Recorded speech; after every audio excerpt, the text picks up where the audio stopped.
ओम शांति।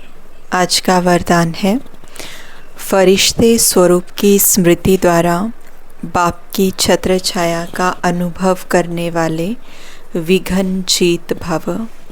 फरिश्ते स्वरूप की स्मृति द्वारा बाप की छत्र छाया का अनुभव करने वाले विघ्न जीत भव।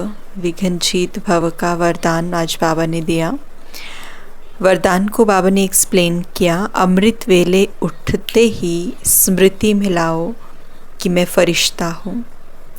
अमृत वेले उठते ही स्मृति में लाओ कि मैं फरिश्ता हूँ।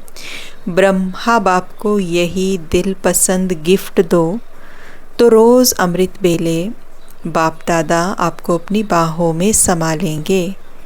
अनुभव करेंगे कि बाबा की बाहों में अतीन्द्रिय सुख में झूल रहे हैं। जो फरिश्ते स्वरूप की स्मृति में रहेंगे, उनके सामने कोई परिस्थिति व विघ्न आएगा भी तो बाप उनके लिए छत्र छाया बन जाएंगे। तो बाप की छत्र छाया व प्यार का अनुभव करते विघ्न जीत बनो। फरिश्ते स्वरूप की स्थिति को बाबा ने आज विघ्न जीत के साथ बाबा ने जोड़ा है। विघ्न जीत मतलब कोई भी प्रॉब्लम आती है, ऑब्स्टेकल आती है, तो उसको हम पार कर लें और हमारी स्थिति नहीं बिगड़े। यूजुअली क्या होता है, जब दिक्कत आती है, परेशानी आती है, कोई भी परिस्थिति आती है, तो हमारी स्थिति उस परिस्थिति को क्रॉस करने के बाद कुछ और ही होती है। We are not in soul consciousness state, हमारी स्थिति बिगड़ी हुई होती है। तो ऐसा ना हो, और उसके लिए बाबा ने आज हमें बताया फरिश्ता स्वरूप की स्थिति।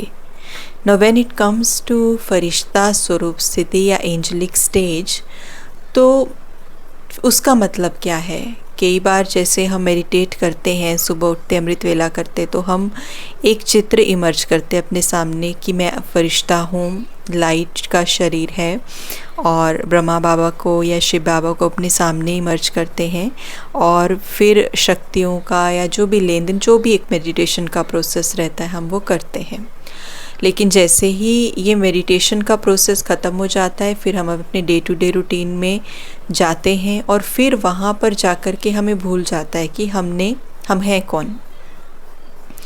तो फरिश्ता स्वरूप स्थिति का जब भी हम अभ्यास करें, जैसे हम अमृत वेले बाबा ने कहा कि इमीडिएटली आपको इस थॉट में उठना है, तो है क्या, लॉजिक क्या है इसके पीछे। जैसे हम जानते हैं कि जो लॉ ऑफ अट्रैक्शन है, या लॉ ऑफ अट्रैक्शन को भी हम भूल जाएं, लेकिन सुबह जैसे ही हम उठते हैं मॉर्निंग में, तो हमारा जो मन होता है, जो मानसिक पटल होता है, और ऑब्वियसली उसमें पिछले दिन की तो दिनचर्या या पिछली रात का तो समय मैटर करता है, हमने उसको बिताया, लेकिन सुबह के समय पे बिल्कुल एकदम जिसे हम कहेंगे कि काम पोजीशन होती है। मानसिक जो हमारा चित्त होता है, मन है, चित्त है, शांत है। उस समय पर जब हम फरिश्तापन की स्मृति में बैठते हैं, तो फरिश्तापन इज़ नॉट जस्ट कि हमने एक विज़न बना लिया, फरिश्ता हूँ, एंजल हूँ, लाइट का शरीर है, लेकिन फरिश्ता होता क्या है, the definition of Firishta. Angel कैसा होता है।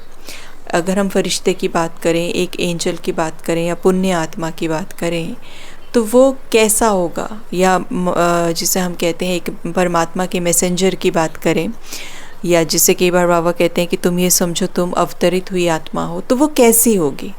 जो परमात्मा से कनेक्टेड है, उसका बच्चा है, एंजल है, फरिश्ता है, वो कैसा होगा, व्यवहार कैसा होगा, सोच कैसी होगी, बोल कैसा होगा, कर्म कैसा होगा, इंटरैक्शन कैसा होगा बाकियों के साथ, अंदर के भाव और भावनाएं कैसी होंगी, ये है चिंतन। तो एक चित्रण अगर करने की आदत है तो वो अच्छा है, लेकिन चिंतन उसकी पर्सनैलिटी का अगर हो, तो वो जो इफ़ेक्ट है वो लॉन्ग लास्टिंग रहेगा, थ्रू आउट द डे रहेगा। तो इसीलिए हमें वो पूरे दिन के लिए एक डोज मिल जाती है, और हमें रिकॉल होता है कि मैं कौन हूँ। स्लोगन बाबा ने दिया, सुख स्वरूप आत्मा स्वस्थिति से परिस्थिति पर सहज विजय प्राप्त कर लेती है। सुख स्वरूप आत्मा स्वस्थिति से परिस्थिति पर सहज विजय प्राप्त कर लेती है। जो आत्मा भरपूर है, संतुष्ट है, गुण शक्तियों से भरी है, हैप्पी सोल है, तो उसके ऊपर जो है वो किसी चीज़ का प्रभाव नहीं पड़ता, क्योंकि एनर्जाइज्ड है, अंदर भरपूरता है। तो उसकी स्थिति खुद की इतनी अच्छी है कि वो हर एक चीज़ के ऊपर सहज, हर परिस्थिति के ऊपर सहज विजय प्राप्त कर लेती है। ओम शांति।